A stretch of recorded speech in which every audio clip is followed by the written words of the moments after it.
This is so lame. A whole entire draft day, and all we get is people getting drafted. It's so lame. Nobody traded. Nobody going up. Even Fire Batman. even Wasn't a Daddy very Dubas in exciting draft Pittsburgh. though. Like this whole class is not that deep. Okay, okay. I actually have a bone to pick with this draft, man. Like before before we talk about the trade thing, because okay, you know what? Let's just get that out of the way. The fact that nobody traded anything today is kind of crazy. Like everything aside, all the big names and all that. Dubas not trading down. Come on, dude. You do it all the time, and as soon as you go away, you don't do it. I feel hurt. I feel blue drafted. It was like seeing your I've ex got blue. girlfriend walk up there. It was weird. Yeah, and but she's figured out her shit. That it was the She's doing a little better You know what I now. mean?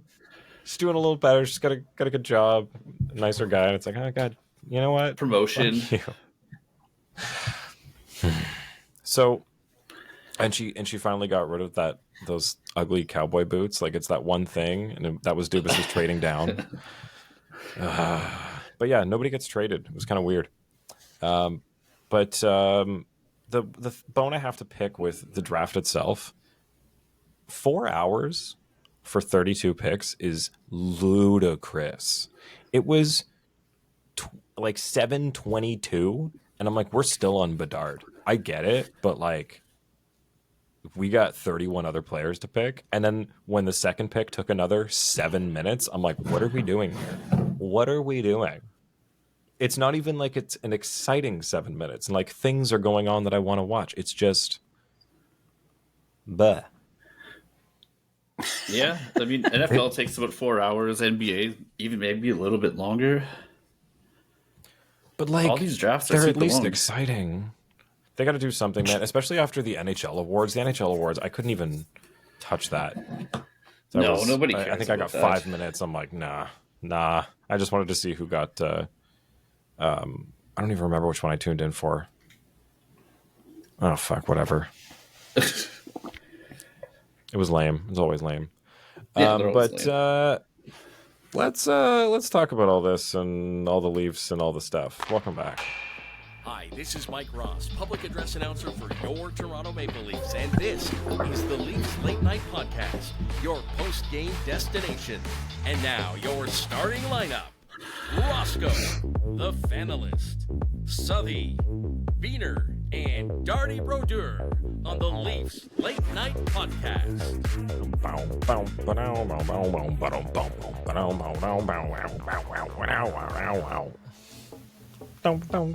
Welcome back to Leafs Late Night. Roscoe, Biehn, and Suthy. Full disclosure, this is the third time I've hit record on this episode because technology hates me tonight. So we're just rolling with the punches. So, it's like you get a second take at things, try it over. One thing that we don't get to try over is going way off the board on a pick. We'll talk about the first couple in a second here, but a lot of people have been asking on Twitter, who is Easton Cowan? And from what I can see, he is a center. He is 5'10", and he was ranked anywhere from 50 to like 100. So, I mean, I get it. The Leafs only had a first round and like fifth, I think, but this seems way off the board. So I'm going to make you guys talk about him again real quick. Who the hell is Easton Cowan? He's an Ontario boy from just outside of London, and that's the OHL team he's a part of. With a franchise like the Knights, and like they just churn out NHL prospects all the time. You have Like the Hunter who? brothers. I don't know. There's We can name a few. a couple. Yeah, there's this guy Marner. But no, Marner, Kachuk, Domi, Bouchard out Tavares, in Edmonton. Yeah, you can go farther back. Well, Tavares was more of a Yeah. general. True. But They've been doing this for a while. yeah, the Knights have their incredible OHL franchise. You have a franchise like that, and then like last season he played 7 games for them. Right? This season he played 68. and he had 53 points. So, like, it's not like he was an absolute all-star, but it's not like he was a plug out there either. And then come playoff time, he's a point-a-game player. What would he have been? Second lines? What is he, a right wing? I think. I see a little bit of everything. I see some reports showing him playing center, some reports showing him playing right wing. I think he was mainly wing for the Knights, but I could be wrong. Yeah. Okay. I see it as a left wing, actually. Wild. Okay. I don't know who else was on the Knights this year. I don't follow the juniors. I don't really. I envy people that have time to. So would he be like a first line guy there? Is he like leading this team, or is it is he kind of more a support guy here? You got to think next year he'll probably be higher up there, right? Because he's like your typical late bloomer. Yeah. I mean, the fact that he played you said 7 games the year before last. Yeah, that's insane. he was playing obviously Junior B COVID most of stuff, last year. And I think it was the later half of this year too, where like he really started turning on. And like Biehn said, he had 21 points in 20 playoff games. He really started to find his game. So I think Toronto thought they had a project in this guy because he's not going to be playing for you for the next 2-3 years probably. But at 28th in this type of draft, I think it was a pretty good pick. I mean, if he's going to be somebody who shows up in the playoffs, like we can always use those. I mean, if we're looking at locking these guys down that we have for a couple, long-term extensions that we'll get to later, this guy's development could still come within that window. So to have an extra couple pieces that you don't have to try to trade for, because it seems like playoff performers, people that just show up for that time are kind of becoming the commodity. So be interesting to see how that one pans out. He's more of a speedy, like, cerebral player. He's very creative and very intelligent with the moves that he does make. Okay. Even like able to manipulate the gaps that defensemen leave and stuff like that. So he's not gonna like. I do not see him projecting out to be a top line NHLer, but probably definitely a good middle six guy. Okay. Yeah. Cool. Solid second liner. And I mean, really, it's so tough to outside of the guys that obviously stand out, like the top, 5 to 7, I'll say, because Michkov dropped. But it's tough with the reduced seasons that these kids have had over the last couple of years to really tell what's there. So the fact that he's had this late bloom, I mean, late at 17, but it'll be I think it's going to be a really weird late return on this draft for a lot of teams outside of the obvious few. So with that, kind of strange, Fantilli didn't go second. We saw a little bit of not a stretch, but somebody. I think it was kind of unanimous that Fantilli was going to go second. Am I wrong to say that? No, he was heavily favored to go second. I was actually going to bet on Leo Carlson to go second, and he was plus 450. And I had a gut feeling that he was going to go second, and I didn't do it. That would have been a terrible mistake. Damn. But yeah, Michkov dropping all the way to 7. It's going to be a steal, honestly. Yeah, not even the first Russian drafted. That one just really comes down to how he's going to be able to come over, right? Like, I believe he's under contract for another, 2-3 years over in Russia? Yeah. Yeah, but I mean, yeah, they can get into those things. They just got to pay. A little cash. Well, Babs will toss him not Babs, sorry. Yeah, because technically the team's not allowed to pay for it, but they'll find a way. If they wanted him, But I mean, they're also tearing it down in Philadelphia. Like, they're getting rid of everything. So I don't think they're planning, like, even if the guy could play next year, it would be a waste to put him out there. Yeah, 100%. Like, Philly's actually a pretty good place for him to land, just organizational wise, because they are doing a complete rebuild. They've teared it to the ground. And to Peter's point, if you're not going to see him in 2-3 years, then that's fine by them. They took a flyer on this guy, and I think it's going to pay off.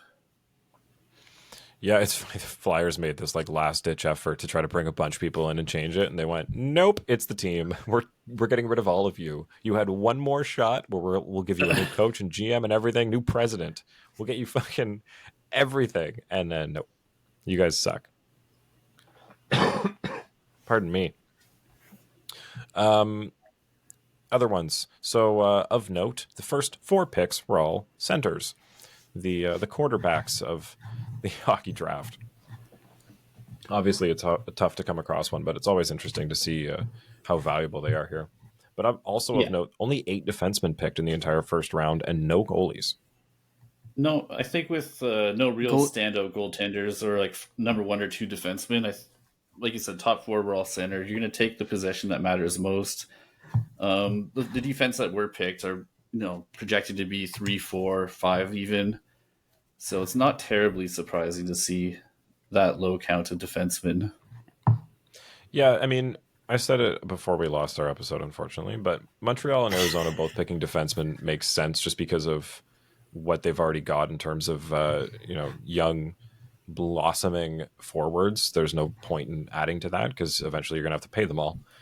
But at the same time, I kind of the armchair GM in me would pick somebody maybe more valuable to trade or just trade the pick if you're kind of in that situation. I don't think either of these teams are really hurting to develop a defenseman in a couple of years. Like it makes sense for them, but I think it would also make sense to trade the pick for something that's maybe 20 already or 21 if you can. But like I mentioned it before we lost our recordings.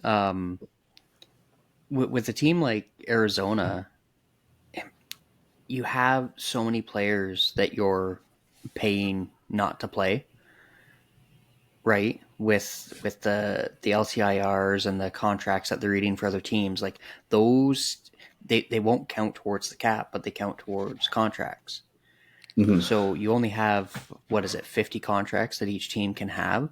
Yeah. So if you have these players that are coming out of your ownership, basically, like where you have the rights because you drafted them and you have to sign them to entry level deals or whatnot, you don't want to have to give up on that player because you're, working towards getting a younger player signed. So if you know that and you're drafting guys that these guys aren't even going to look to come over for 2, 3, who knows, maybe even 4 years. So as silly as it sounds, that may be playing a part in what the Coyotes are doing because we know they're not going to be successful this year. They're multiple years out. The counter argument I'll make to that is they have 32 of 50 contracts right now, and their roster size is 13 of 23. Like, they don't have enough players. They have 6 forwards and 5 defensemen, apparently. Yeah, but they still need to fill those roster spots. Well, that's what I mean. That's why wouldn't they trade the 6th overall pick for like players that can play now? They've got so many picks. They have like something like 19 picks over the next 3 years. Because they'll just wait until the second or third week in free agency and sign all the players that thought they were going to get big paydays. And even finding the player who would be NHL ready to play on that lineup, like who wouldn't be insulated by any great vets or anything like that's incredibly hard to do as well. So they've got $28 million of projected cap space. And, I mean, I wouldn't say they're re-signing any of these guys that they've got. So they're pretty much going to have free reign to do whatever they want on July 1st. So be interesting to see what the Coyotes do. I'm always intrigued to see if they're going to go for it or not, but we'll see. No, not this year. San Jose taking Will Smith 4th, though. That's exciting. I mean, I like San Jose. We're always looking forward to what they're doing. I honestly thought they were going after Michkov because they're still ages away from being competitive, so they could have waited the time for him to fulfill his contract over in Russia. That's a good point. Before coming over, right? But go on. No, I was going to go on to the Ducks because they put out a cool jersey today. Oh, that they did. No, I was just going to mention that they were talking about in the broadcast that Grier's son is friends with Will Smith. So, not that should, because it shouldn't, factor into what you do with your roster decisions and your drafting decisions for an NHL team. But at the same time, he didn't just get a couple-minute interview to meet this kid. He's potentially known this kid for years, knows what kind of character he has, knows what drives him, what motivates. Like, that's potentially a steal for that team. They know him better than any other team would. Yeah, it's one of those double-edged swords I find where it's like, yes, you know him better, but you're also putting all of your scouting, not all of your scouting effort, but like you're putting a lot of resources into somebody that's kind of taking away from, if you were to put that same amount of time into somebody else, you would, maybe find that they're better. Like, it's just one of those things. You can spend 100% of your time on one thing and you'll know it very well, but is it necessarily the best? I don't know. We'll see. It also comes down to the center thing. I think they just, a center is more valuable to take in the top 5 than Michkov. But man, that guy's gonna really start lighting the league up in a couple of years. It's gonna be exciting. I just wanted to show. So the Anaheim Ducks today. You see this?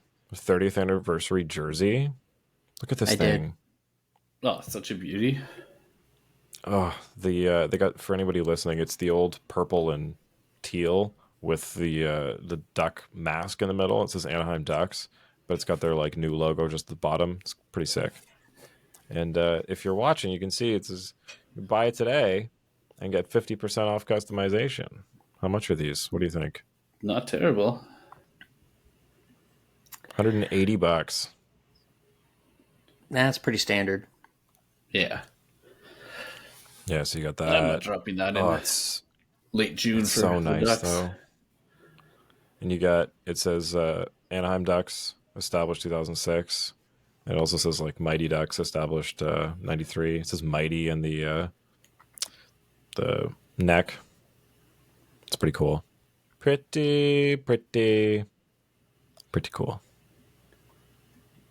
They're trying to gear that towards our generation that grew up with them and with the movie and thinking we now have expendable money. Well, yeah, that seems to be the trend, right? Like they're now directing it towards millennials because we have the money to spend. Oh yeah, Barbie movie at the same time as all this stuff. That's not a coincidence. They think we have the money to spend. Are you guys going to go see Barbie or Oppenheimer? What's your pick? Oh, Oppenheimer. Both? I'm such a Nolan guy. But I probably Oppenheimer will end up looks. seeing both. I'll definitely end up seeing both. Oppenheimer looks so good, and my wife wants to see Barbie, and you can't go wrong with anything with Margot Robbie in it. I'm in the exact same boat, Biehner. I'm so down. It's I did watch the trailer for Barbie. It's pretty funny. It looks pretty good. Sorry, people didn't want spoilers, but the dream house and how they like have her fly down from the top of it into the car because it's like somebody putting them in it. It's so funny. Not to mention, man. Greta Gerwig's so good. Anything she directs is pretty amazing. And they caused a worldwide shortage on pink paint, and that's hilarious. So I have to see what that looks like. Anyway, so moving on over to Leafs news, we made 2 signings today. One of them, Pontus Holmberg, 2 years, 1.6 mil, $800K a season. What do you guys think of this? I mean, he's 24 and $800K a year for having an extra guy to throw around. I don't hate it. So does this basically guarantee that Ryno's not coming back? Well, I don't know. Why do you say that? Matthews, Tavares, Kampf, Holmberg. That is if you think Tavares I don't think playing center Holmberg's again. Yeah, Holmberg's kind of be going with Camp. Like they're going to be vying for each other's job, or rather, Holmberg will be trying to get Camp's job. Yeah, he's more of an insurance than anything. I think he's going to be somebody that'll fill in if anyone's hurt. He's going to come up and he'll be on the Marlies, I'm sure. Still, like I don't see him being a full-time guy, especially at League Min. They don't seem to think the same. So let's see. Is it a one-way? Probably. What does it say? I didn't see if it was two or one. Does not say. Why, Peter? Do you think that's indicative that they're not going to re-sign ROR? It's just curious that everything you hear, this hour, yeah, Ryno's coming back next hour. No, he's not coming back. Like it's been so back and forth, and then they go and lock up two of their centers. Like I could just be, reading the tea leaves completely wrong, but part of me kind of wonders in the back of my mind, well, has he told them, unless I get X amount of dollars, I'm not coming back, to a point that you don't want to spend that, right? So here's my galaxy brain of what I think is going on here. But first, actually, David Kampf signs 4 times 2.4. I like this contract. It's right where we thought he would sign. He's 28. Get him till he's 32. I mean, the guy's fucking great. He kills penalties. He shows up when you need him to. Yep. He's an overtime specialist. Damn it. He never misses hockey games. And with the cap going up in the next few years, that would look good in year 2 and 3 and 4. Yeah, it sucks it's only going up $1 million this year, but after that. So my galaxy brain idea here is we just heard a report that Matthews is willing to take a bit of a little team-friendly discount in order to make the team better, a la Boston Bruins. Brad Marchand calling him out, I think got him a little, especially after they lost again. So what I think happens here is they can't really make a clear offer to Ryan O'Reilly or get back to him about what they want until they just figure out what they're paying Matthews and Nylander for the next couple seasons, because otherwise it's just a 1-year deal for Ryno. And I think if they want to get him at a decent value, it's going to have to be stretched out over a couple of years. And, you're looking at probably a 4 or 5-year deal that they're going to try and get with him to reduce the AAV. And at that point, you have to know how much space you're going to have down the line, which directly impacts Matthews and Nylander. So I think they're the more important ones to get out of the way first, and then you can make a real offer to Ryno. Yeah, the domino effect's the real thing. And to Biener's point earlier, the Toronto media has not had a great batting record with predicting what the Leafs are going to be doing this past few years. They usually don't see what's coming. The reports are usually inaccurate or just taking wild stabs in the dark. So I don't really take what they say with much of a grain of salt, especially these days. Think about the last trade deadline. They had no idea what was going on. Yeah, I was just going to say, thinking back to when we got Giordano, it was kind of, there was a couple people talking about it. I know Friedge said that it was a possibility of one of the people they were going for, but I mean, we heard so many names floating around that the Leafs could be going for. But yes, this was a year where they were finally going all in, as we were told at least. Maybe not have been the reality. But yeah, we never really know. We've heard goalies and defensemen and forwards, and then all of a sudden it was Gio. It was what the fuck? Okay. Yeah, even right now it's Hellebuck or it's Carlson. I have no... Go ahead, sorry. Yeah. Yeah.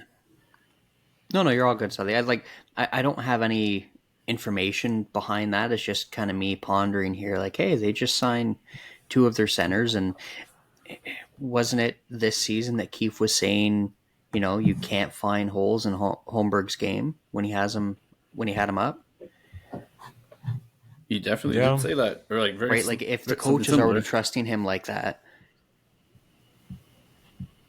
Yeah, if the coach is already thinking that and you lock him up, in your mind, yep, there's my 4C. Because that's basically what you had him playing, 3-4C. And you have Kampf locked up now. So there's your bottom 2 centers. Unless the plan is to put JT on the wing full time. Which, okay, I know people are talking about speed, but am I completely batshit crazy here if you're complaining about speed and you're putting JT on the wing, why are you putting Ryno at center? Yeah, it's one of those things where it would be nice, but once you break it down to the how you actually make it work and what it forces, if you're pushing JT to the wing, could you not find a better winger to keep JT at center? Right. His face-offs are great. His defensive side of the game is still great. And it's not like he's even that slow. He's never been the fastest skater to begin with. You don't have to be when you play the game a certain way. Yeah. So I think if you're going to end up spending 5 or 6.5, on keeping Ryno, I think at that point you might as well just see what you could. There's that much out there free agency wise either. That's kind of the other side of this, but I think you can still make it work if you're not committing that money, whether it's a trade or I don't know. The Leafs don't have much to trade either. No, they don't. Like, speaking of the draft a little bit, I know this is completely random, but I have Cap Friendly up and it just showed a clip of the Leafs making that pick. Did I miss something here, or was Brad Treliving not supposed to be at the draft table? So that's the weirdest Go ahead, rule. He's allowed to be there after Calgary makes their pick at 16th, because if he joins before knowing all of Calgary's stuff and when they're going to make their pick, then it would be interference. So once Calgary's out of the way, then he can come over and join the Leafs, which it makes sense. It's just like, wow. The things that they think of to make a rule and the things that they don't is beyond me. So weird. Okay, so if we're looking at left wingers available UFA, it's like, it's not good. Like, what do we? Yeah, like, we've done this already. Are we getting JVR? Are we getting Thomas Tatar? That's kind of it, because the rest of them are Nick Ritchie, Pierre Engvall, Andreas Janssen, and we've done this. Michael Bunting, like Josh Levo, Connor Brown. Like, we can just bring somebody back. So it's gonna have to be a trade, and fuck, there's nobody to trade for. So we end up back at, do we re-sign Ryan O'Reilly? That it's such a weird year, and like with the way the cap's going to be, like nobody has any idea what the cap's going to be in the coming years. But with how much it should have grown without the pandemic, and then how close they are to getting the escrow paid off, you can even just look at the growth of the other big leagues in the time since the pandemic. Like, oh, it's insane how stagnant the NHL's been. Absolutely. Yet another reason that we need to get rid of Bettman. But we'll not get into that today. And another reason that the Players Association needs to step their shit up, man. Like, I know they just got, what's his name, Walsh in there, but like, this is them losing out on a lot of money. This is heavily impacting the contracts that are going around the NHL. And it's disproportionately affecting, like, the middle pack, like the guys, like we've talked about this, guys that make anywhere from $3 to $6 million. It's heavily affecting those guys because teams can't afford those. You're either on a league min or you're a superstar. Like, there's no room for much in between on a lot of teams. And that's why you got, what was it, like 16 teams that said they're going to be over the cap this year, and there's not really anything they can do about it. Yeah. Like, it's hard until it can't be. Like, it's everything's just so up in the air because of those factors.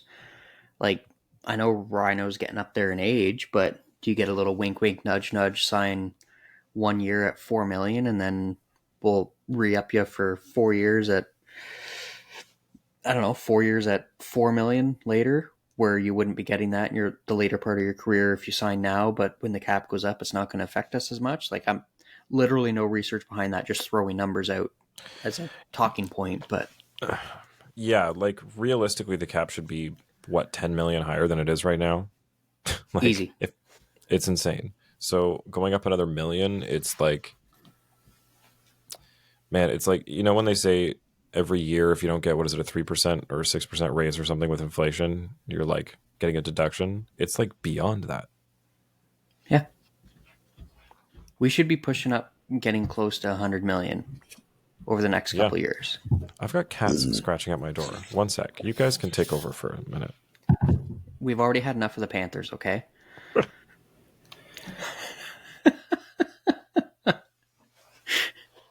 Like, I don't know what your thoughts are on it, Suthy, but with the way the free agency group is looking this year, like, I'd love to have Ryno back, but it all depends on the cost. And then who could we get in without having to mortgage our future, trading everybody and everything away to get really the help? Like, we have Nyes coming in.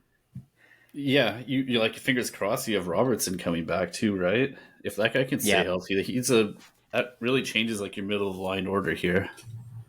Huge. Absolutely. It's so tough because if you talk to anybody in the media, the Leafs need defense. So everybody's always saying, get them defense. Whereas what's really hindered us the last couple of years in the playoffs has been the secondary scoring. As much as everybody wants to rip. Go ahead. like imagine losing Nylander too. Like how slow would Tavares' line be then? But if you can have him and Robertson, say, flanking him, then it maybe doesn't matter if he's that slow, right? Because he's just going to be in front of the net. He's going to do what he does. Every year he's getting a little wiser. He's changing his game. But yeah, you're right. Like the defense isn't everything. Middle of the line scoring is quite important, and especially with speed. And there's no one out there that you can just go target. No. Speaking of Nylander, what do we think contract-wise? Because that's getting speculated about now, and especially with some comparables. And I know we've tried to come up with a comparable to him, and it's not super easy, but we've just seen Timo Meier sign 8 times 8.8. Pierre-Luc Dubois oh my lord. Pierre-Luc Dubois sign 8 times 8.5. Aaron, Arn, and Iron Arn. That was so hard. I mean, for this year, those are your comparables, aren't they? Yeah. Honestly, I think, Biehn, you said 8.8 because it's fun, right? I think that's what we're going to get. Well, like, and that's, like, I could honestly see that being something Willy would do. Oh, yeah. Yeah. Because he's so, like, is aloof the right term for it? Like, he's so, nothing bothers him. Like, just, okay, you want to give me a contract? Yeah, that's my jersey number. Sure, let's do it. Yeah, he's very lucky, like, go easy. Yeah, that's totally how his negotiation went last time. Yeah, Maybe like, It was totally cool and just said, I'll sign whatever you put in front of me. If you can get it under 9, that's a whole different ball game. But I probably think it's going to be between 9 and 9.5. And it is a different ball game, too, because Dubas had a lot more patience. Brad doesn't this time. If he's not going to get it done relatively quickly, he will look to move him. So I think Nylander's camp has to factor in that as well. Does he want to stay in Toronto? Yeah, and I mean, with comparables, again, we can see what you could get for moving him because we just saw Pierre-Luc Dubois not only sign, but then traded. So, I mean, you're looking at a package that includes Gabe Vilardi, Alex Iafallo, Rasmus Kapari, and a second-round pick next year. I mean, I know PLD to Willy's not a complete one-to-one, but that's pretty close, man. I was going to say, like, Dubois is a center. Centers always get valued higher, as much as it shouldn't factor into it. Dubois was 3rd overall. Willy was what, 8th, 7th, 8th? Yeah, 7th, 8th, somewhere in there. Top 10. As silly as it sounds, that shouldn't factor into it. But a lot of the old school GMs like, oh, I'm trading a 7th overall for a 3rd. What the hell? True. There's also the factor. Sorry, go ahead. 8th. Fuck. No, that's okay. Like, I hate using the term. I hate using the term, and I don't know him as a person, but he was drafted the same year as Matthews, and he's now requested to be traded out of 2 different franchises. That's what I was just going to say. And he has he didn't even get to go where he wanted. Not even shifts, like periods where he will take this franchise that he requested to be traded out of. Yeah, go ahead.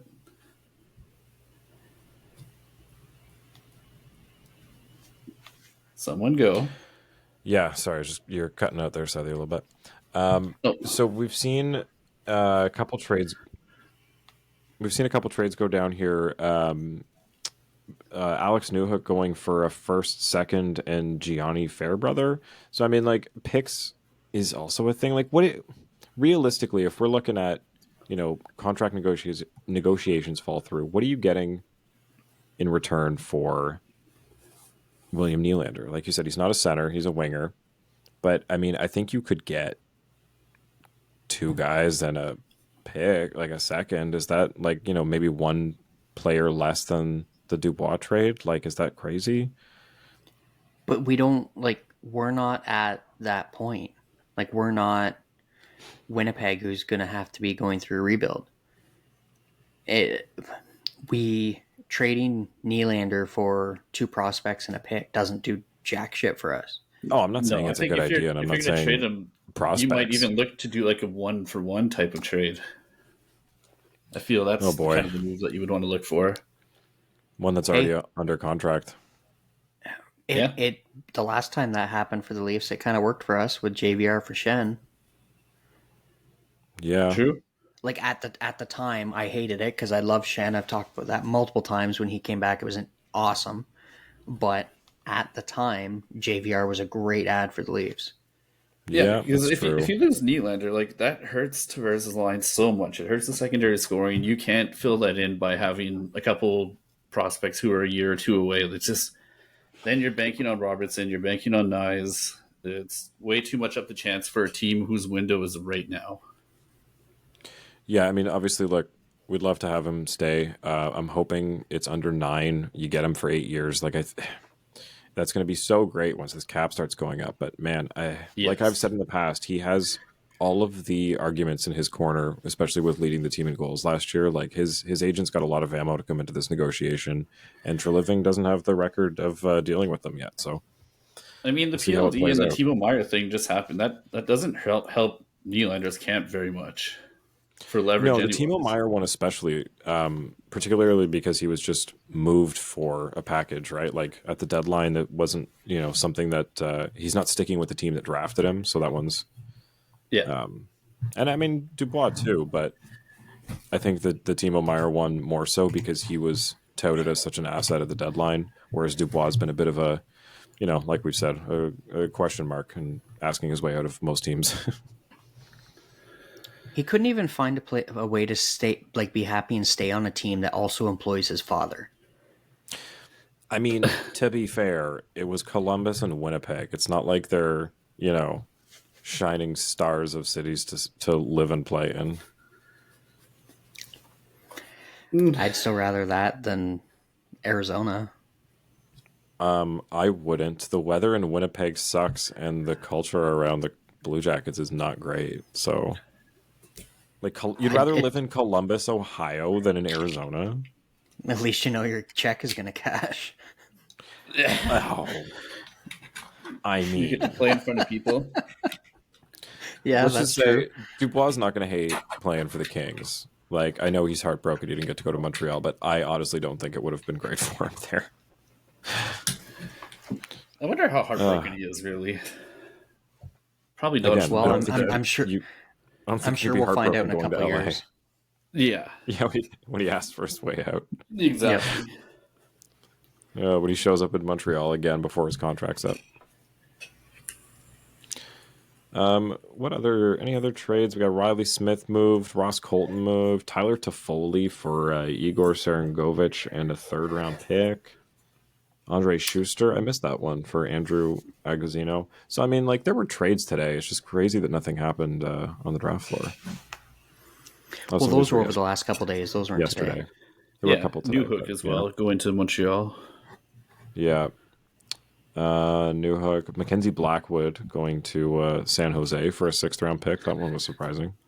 Super hot take by Darty Brodeur on that one, too. Oh, yeah. Super hot take that I do not agree with. Gonna win a Vezina one year? Shout out to Darty. Is that what he said? I'm pulling this shit up. What did he say? Hot take alert. Mackenzie Blackwood will be a Vezina winner. Devils have been terrible with tenders since Brodeur left. Kokken and Ryno, now Blackwood. It's not a bad tendy lineup if Blackwood stays healthy and as good as I predict. That's from Darty Brodeur. The other one here that was a bit of an eye-opener for a lot of people was we were waiting for this huge St. Louis Blues Philadelphia Flyers trade to go down, and then it just ended up being Kevin Hayes for a 6th-round pick. And Kevin Hayes, wasn't it 50% retained too? Like 50%. I get it. They're clearing $3.5 million of cap space by retaining even 50%, but like, man, it just shows how hard it is to get rid of contracts. Like, back to this cap thing. Like, nobody can take on anything. Like, if you're stuck with a bad contract, you're stuck with it, man. Arizona's not open for business anymore. Yeah. Pardon what? Like, you have to think maybe the whole locker room issue, just they need a whole reset there. So if they were going to swallow 50%, something was up behind the scenes. Yeah, it's 3 years of $3.5 million for a 6th-round pick, man. Like, well, Torts hates him. Yeah, we know. It's insane. Oh, 100%. Oh, and fuck. Taylor Hall and Nick Foligno going to Chicago to play with Bedard. Oh, yeah. What is this, the trade deadline from 2 years ago? Yeah, like, this is it's been exciting. I'm just like waiting. I know the Leafs, we got some signings. We got Kampf back and Holmberg. That's cool and all. Signing David Kampf is actually like a pretty big one, especially for 4 years. I'm pretty stoked on that. But I don't know. I'm just waiting for Big Bad Brad to pull the trigger on something. You're not going to see anything until the whole Austin Matthews domino falls. Yeah. Oh, Connor Ingram signing 3 times 1.95. Speaking of Arizona, it's a pretty good deal. I think they've got a good Tendy duo for a team that wants to not be good. Trade bait Yeah, at the deadline. Or Vamelka's trade bait. I think you could get a great return for Vamelka. No kidding. Fuck. I want him. Can we get him, please, to the Leafs? I'm gonna keep saying Isn't that another weird one? How ridiculously quiet it's been on the whole Samsonov front. There has been, again, since our last episode, we talked about, like, no one's talking about goalies. Still, we have no idea who's going to play in net. I'm hearing Hellebuck to, was it Jersey? Jersey, I think. Buffalo was rumbling around. Yeah, so, like, there's no rumors of goalies going to the Leafs, so I have no idea what their plan is there. I guess it's pretty hard to pick up on rumors when Brad's coming in and probably, locking down info, and it's, people don't want to leak stuff on the new guy. So Leafs run a tight ship, man. It's hard to get anything out of them. Yeah. One more signing I wanted to talk about. I know he's the captain, but Jordan Staal signs 4 years, 2.9 in Carolina. He's 34. Like, I get it, but is this really something that's going to, I don't know. Is this just something because he's the captain? Am I missing something here? The Stalls are not like contributing that much anymore. I was gonna say I think it's kind of a little of column A, little of column B. Like I think there's a little bit of a legacy contract factor built in there. I'm surprised he's only 34, to be honest. Yeah, same. But of all 3 of the Stahl brothers, like Jordan's really like Mark had a decent playoffs on defense. But Jordan's really the one of the 3 that you would still want playing a full-time role in your lineup. Yeah. I don't know, 2.9 for what's probably what does he play, third line center? Second? Ideally, you would want him to be your third, I believe. Yeah, I think he jumps between the 2. Yeah, so I guess 2.9 for a veteran third line center is not bad. It's just, I don't know, when he's 38, it's just... That's what I keep thinking about. Like, long-term for a 34-year-old, like, it's not that long, but fuck. But that's what I mean. Like, I think there's a little bit of legacy built in there, right? It has to He's be. your captain. Yeah. He's been there for quite a while, right? No. 100%. Well, what else? We got, I think there was a question, but it was just, who's Easton Cowan? Yeah, Pragaria. Who's Easton Cowan? No one quite knows yet. We'll find out. It's a wait and see.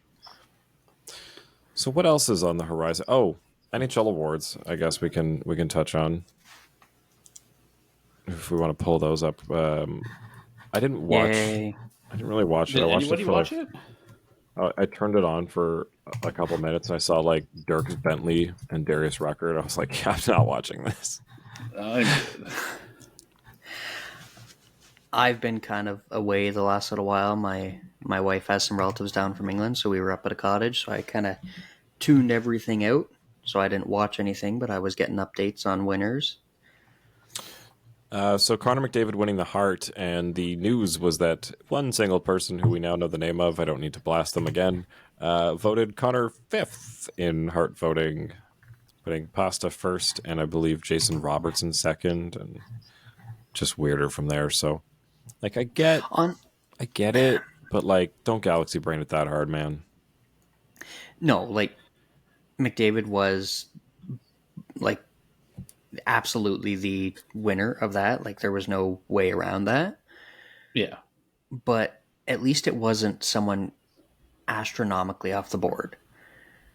Like it's not like they went and said, I don't know, like a reporter from the Leafs saying Nylander deserves it. Yeah. Right. At least Pasta is at least a somewhat respectable choice. Yeah, but then Connor's number 2, Should be not 5. not fifth. Yeah, Fucking crazy. 5 is a bit but wild. guys, Bergeron winning his 6th Selke trophy, like, please. I thought this was going to be Marner's, finally. Legacy. It kind of feels like a legacy award. Everyone knows he's going to retire. Fine, then we're getting it next year. Ted Lindsay goes to McDavid. Erik Karlsson winning the Norris. This has sparked the debate again, as it always does, about, like, can we have an offensive defenseman award or, like, a defensive defenseman award? Because this is... come on, you can't be on a team that just picked 3rd overall or 4th, whatever it was, and also win the Norris Trophy. Like, the team is garbage.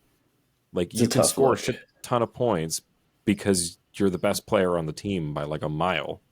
You also make like $11.5 million, so you had better. Like, it's just, it seems silly. Am I wrong here? Change my mind. I don't really have enough skin in the game with regards to Carlson to change your mind, because there is no way, shape, or form he is becoming a Leaf. Not at that price tag. No, but like, I can see where you're getting at, but at the same time, even though his team's garbage and he's playing all those minutes, he's still gotta perform. And it can sometimes be a lot harder to perform when you have nobody around you. So the fact that he can come back and win another one at his age is impressive. But I do completely agree. It's getting to a point where we can't just give it to a defenseman because they get a ton of points. 101 points. Holy shit. I didn't know he cracked 100. It's just That's pretty wild. impressive, 101. especially where he was a couple of years ago. But he was minus 26, and we're giving him Defenseman of the Year. Yeah, that's my point. That's the rub, right? That's exactly it. Like, he literally had his best season point-wise and his second worst season plus-minus-wise. Like, that's a little silly. It's a little silly. I mean, Yeah. I know it's not a clear defensive metric, but, like, if you're a fantastic defenseman, you're not going to be on... Like, at 101 points, you were still on for more goals against? Come on. Like at this point, you almost just need to create the Bobby Orr trophy and give it to the defenseman with the most points. That's what I've heard. That's not a bad idea. Matty Beniers taking home the Calder. Well deserved. I think agree. Andrzej Kopitar taking the Lady Byng. Linus Ullmark taking the Vezina and Jennings trophy. And sharing it with Jeremy Swayman. Yeah. Well, the Jennings is just, it's awarded to the team with the lowest goals against, right? So that one was pretty much a no-brainer. 100%. They got Jack Adams too. Yeah, Jack Adams, Jim Montgomery, obviously. Messier Leadership Award to Steven Stamkos. That's a questionable one. Yeah, a little bit. But McDavid taking home the Art Ross as well as obviously the Richard. So he had a good night. 4 Ted trophies Lindsay too. Yeah. Not bad at all. There's got to be a more interesting way. Like let's round table this because it's so boring. Like who could host this that would be exciting? Like what's a way that you could present awards? Because I mean, it's not even just the NHL awards. All award shows are fucking boring. I don't think you can. I think they've just made too, as silly as it sounds, I think they've made too much of a spectacle out of all of it. Yeah. I used to love when the NBA, in the first round, that's when they would give the MVP out. It would be in front of the home crowd, and it would be a big deal. And I feel you get more bang for your buck if you're doing that.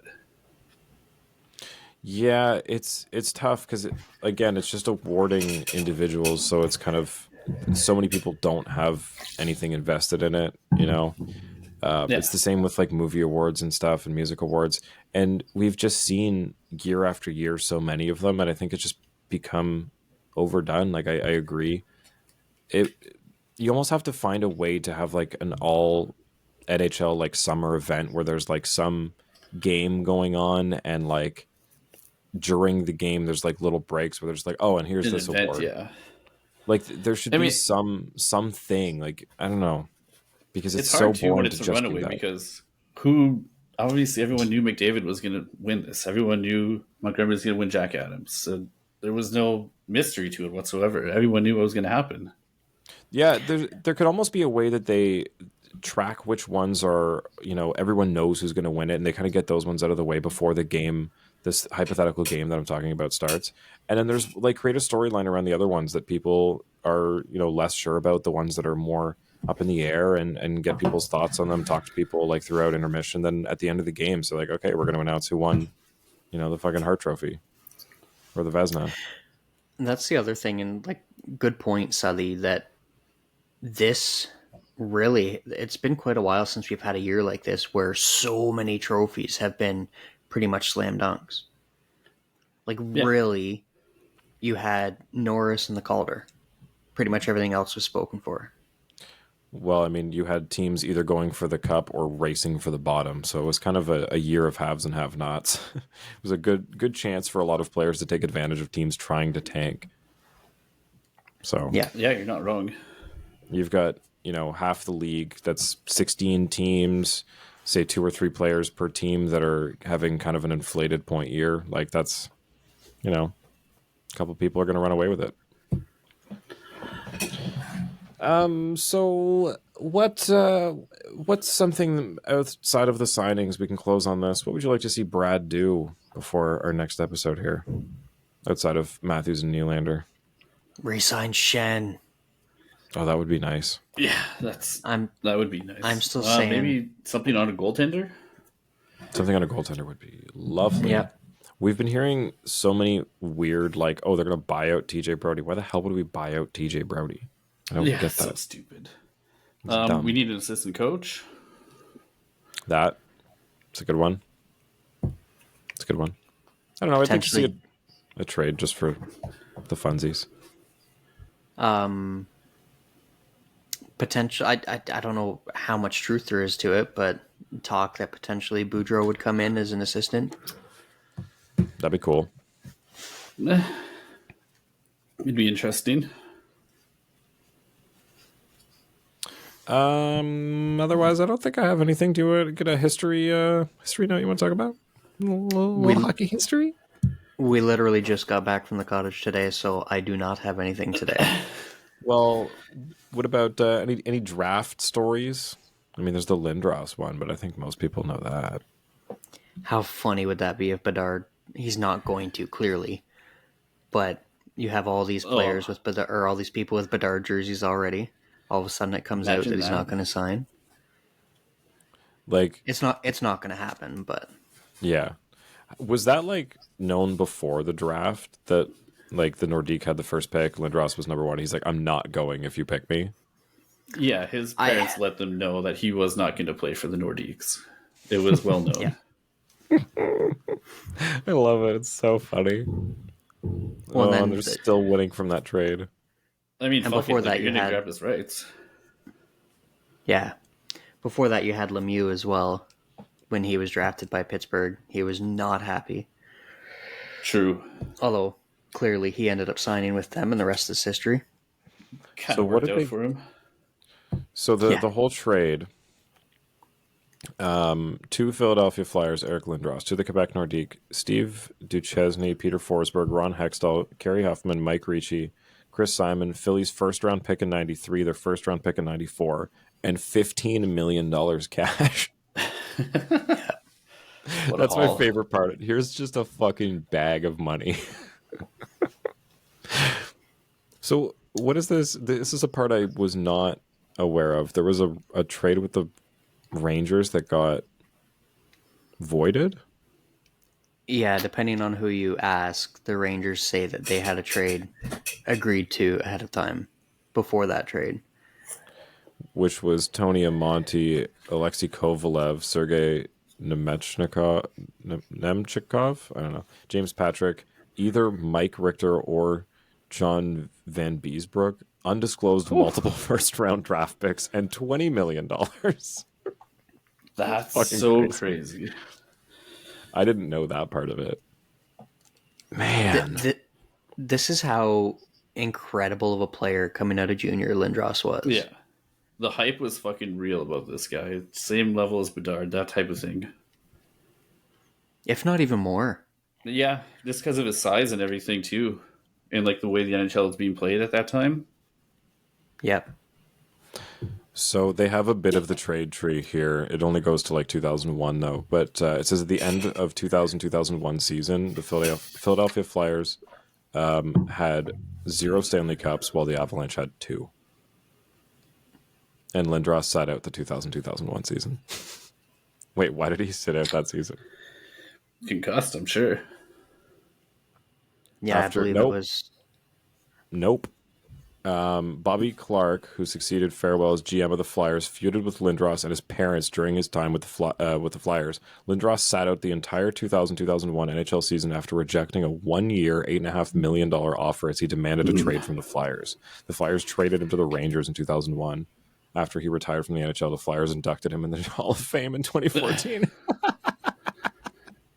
That's the best part. He said, "Fuck your money, get me out of Philadelphia." They put him in the Hall of Fame. Yeah, Father Lindros wasn't the best agent. So what were his parents, his agents? I do believe his dad was, yeah. And there's been a lot of reparations going on trying to fix that relationship because of what he meant to the city and to the fan base. I don't understand how you can get to that point between like an organization and a player. Like, how do you piss them off that much that you're like, get me out of here? There's tons of players that demand to be traded. Just call up PLD. He'll tell you how it is. Yeah, he's got experience, right? 2 teams now. I want to see. So the first round pick that Philly got was traded to the Toronto Maple Leafs as part of a deal to acquire Wendell Clark. That's funny. Huh. Wow. That I didn't know. I did not. This trade just has like tentacles in everywhere. I want to see. Oh, yeah, it goes on forever. I know Dangle's probably got a trade tree on it, but I'm pretty sure it still affects like the cup that Colorado just won last year. It's like the never-ending one. All right. Wild. Well, as things happen, we'll come back. As we've said, thanks for tuning in. Check out our new merch over on the Inside the Rink Leaf store. It's in the description, and it's in our link tree tang. There's some shirts and sweaters and some stickers and some mugs. Get lots of cool things with our logo on it. And then we're going to have some new ones coming out. I'm just finishing up the designs for the new shirts. We're going to have some cool new line coming out. Really getting into the merch stuff, so stay tuned for that. We got some Biehner merch coming. Just hinting. Keep your eyes open for that. My goal is to have like everybody having a certain, at least like a shirt, you know, like some logo that's, you know, we'll get Suthy's betting thing going. It's gonna have its own thing. It's gonna be merch, baby. That's the idea, merch, right? baby. Yeah, man. All right, thanks for tuning in. We'll be back soon. I don't want to promise. Free agency's pretty soon, so Free agency on Saturday. Saturday, Yep. yeah. So we should hit back on the. Oh, but this weekend's Canada Day. I'm going Monday or Tuesday. Yeah, so Saturday I'm going back to my hometown to play a little concert. It's gonna be fun. Getting back on the drums after a long time. I'm doing this as I stall, trying to find the outro because I don't know where it is in my soundboard anymore. I actually have a wedding on Canada Day. Who gets married on Canada Day? Exactly. Apparently they're patriotic. But like, okay, that's asking a lot of people. But I mean, I guess the hope is that everybody's free anyway. But like, what are you really doing Canada Day? No one's going to forget your wedding. No, but then I feel like Kingston. That's cheaping out on your anniversary because like not cheaping out. I think it's making your anniversary complicated because you're gonna have to try and do it on Canada Day when there's like other shit going on and everywhere's packed. You're gonna try and go out for dinner when like everything's closed and like it's just That's true too. Man, gotta think People don't You gotta think. You people don't think.